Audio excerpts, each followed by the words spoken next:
Haleluya, shalom saudara yang dikasih dalam Tuhan, puji Tuhan.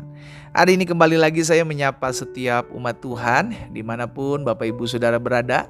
Setiap kita yang mengambil kesempatan untuk merenungkan firman Tuhan sebelum kita memulai segala sesuatunya. Melalui program Bible and Coffee ini, saya mengajak setiap umat Tuhan untuk menjadi berkat. Ingat, panggilan kita untuk menjadi berkat minimal melalui sosial media kita. Kita membagikan apa yang memberkati setiap umat Tuhan. Karena itu, jika program ini memberkati setiap umat Tuhan, bantu bagikan kembali sehingga ada banyak umat Tuhan lainnya juga boleh mengalami berkat yang sama yang kita terima setiap harinya melalui renungan singkat ini ya. Kita berdoa, kita datang kepada Tuhan. Bapa, terima kasih buat anugerah-Mu, kemurahan-Mu, kasih setia-Mu dalam kehidupan kami. Kami mengucap syukur karena hari-hari hidup kami ada dalam tangan Tuhan, ada dalam pertolongan Tuhan, ada dalam kemurahan Tuhan. Dan secara khusus sebelum kami akan melakukan segala sesuatunya di sepanjang hari ini, kami rindu dibekali oleh kebenaran firman Tuhan. Roh Kudus urapi kami sehingga kami mengerti akan kebenaran. Dan biarlah kebenaran itu yang memerdekakan hidup kami. Di dalam nama Tuhan Yesus kami berdoa. Haleluya. Amin. Saudara yang dikasih dalam Tuhan, di dalam 1 Petrus pasal yang ketiga, 1 Petrus pasal 3 ayat 13 dan ayat 14. 1 Petrus 3 ayat 13 dan 14. Dan siapakah yang akan berbuat jahat kepada kamu jika kamu rajin berbuat baik? Jadi pertanyaan, karena ini kalimat pertanyaan. Siapa yang akan berbuat jahat kepada kamu jika kamu rajin berbuat baik? Nyatanya ada. Iya kan? Nyatanya ada. Ada orang-orang yang udah berbuat baik, ada orang-orang yang udah tolong orang tapi dihianati. Ada orang-orang yang melakukan segala sesuatu yang baik buat orang lain tetapi masih menerima kejahatan dalam kehidupannya. Nyatanya masih ada. Itu sebabnya Petrus lanjutkan sekali ya di ayat 14 ini.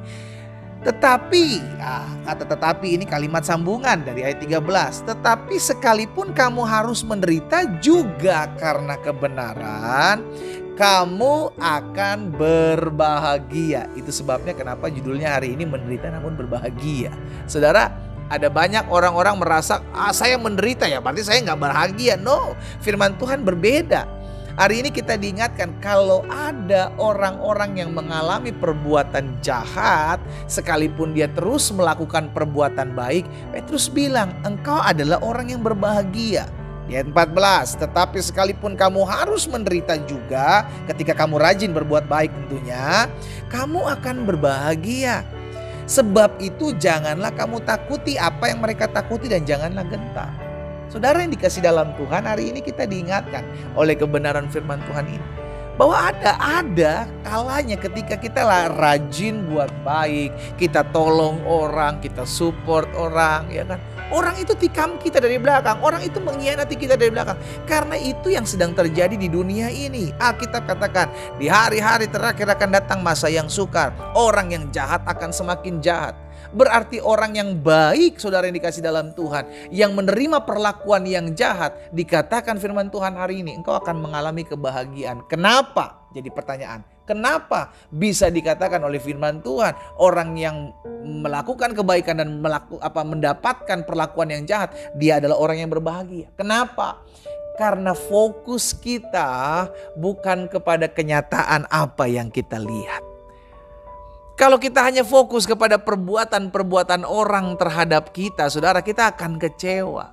Tapi kita melakukan perbuatan baik bukan untuk orang lain, melakukan kebaikan buat hidup kita. Kalaupun itu terjadi, itu bonus. Sama-sama bilang sama saya, itu bonus.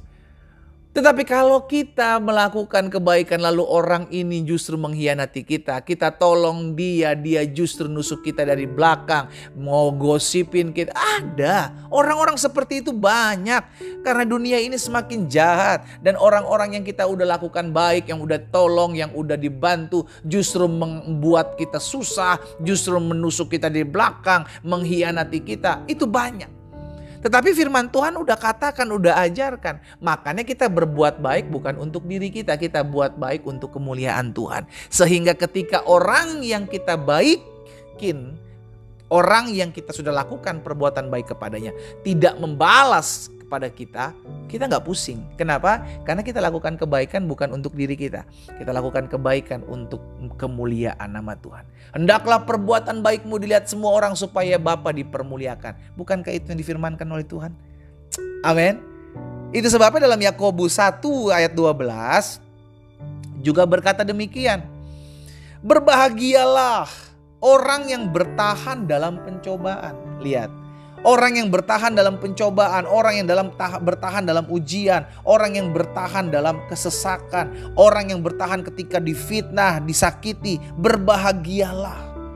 Sebab apabila ia sudah tahan uji, ia akan menerima mahkota kehidupan yang dijanjikan Allah kepada barang siapa yang mengasihi Dia. Jadi kita nggak fokus dengan perbuatan orang terhadap kita, tetapi biarlah kita fokus dengan apa yang akan kita lakukan kepada orang lain. Lakukan itu, sekalipun ketika kamu lakukan kebaikan, kamu mengalami kesusahan, kamu mengalami penderitaan, karena kamu berbuat baik, itu merupakan suatu kebahagiaan. Amin. Jadi cara pandang kita, pola pikir kita, konsep kita tentang penderitaan, tentang kebahagiaan itu udah diubah oleh firman. Itulah kita bersyukurlah di dalamnya. Sehingga kita berkata, oke, kalau saya berbuat baik kepada dia dan dia buat jahat sama saya, it's okay. Saya dikatakan firman Tuhan orang yang berbahagia. Kenapa? Karena orang yang berbahagia sekalipun menderita karena kebenaran, kita tahu ada upah yang Tuhan sediakan, ada upah yang Tuhan berikan buat setiap kita. Itu sebabnya Tuhan Yesus juga pernah berkata dalam Matius 5 ayat 11. Berbahagialah kamu jika karena aku kamu dicela, dianiaya, dan kepadamu difitnahkan segala yang jahat. Berbahagialah. Wow, haleluya. Ternyata Tuhan Yesus sudah katakan jauh-jauh hari sebelum kita mengalami fitnahan, sebelum kita mengalami aniayaan, sebelum kita dicela, Tuhan Yesus sudah ingatkan, berbahagialah. Sama-sama taruh tangan kanan kita di dada. Sama-sama bilang sama saya adalah orang yang berbahagia. Sekalipun orang melakukan sesuatu yang jahat dalam hidup saya. Amin. Kita berdoa, kita datang kepada Tuhan. Bapa, terima kasih karena setiap kali kami mendengarkan firman Tuhan, ada pencerahan yang Tuhan berikan bagi kami sehingga mengubah cara pandang kami, konsep kami berpikir tentang kebahagiaan. Kami tahu ketika kami lakukan apa yang baik kepada semua orang dan kami tidak menerima apa yang seharusnya kami tabur dan untuk kami tuai, kami percaya kami adalah orang-orang yang berbahagia sebab kami diperhitungkan oleh Allah dan ada mahkota kehidupan yang Tuhan akan berikan buat kami. Kami teringat ya Tuhan Yesus, buat setiap hamba-hamba Tuhan, anak-anak Tuhan yang menerima perlakuan yang tidak baik, sekalipun mereka sudah melakukan dan menabur apa yang baik buat semua orang. Kami berdoa bagi mereka dalam nama Yesus. Biarlah ada anugerah, ada kemurahan Tuhan, ada kekuatan dari sorga yang terus menopang mereka untuk mereka tetap terus memuliakan Tuhan.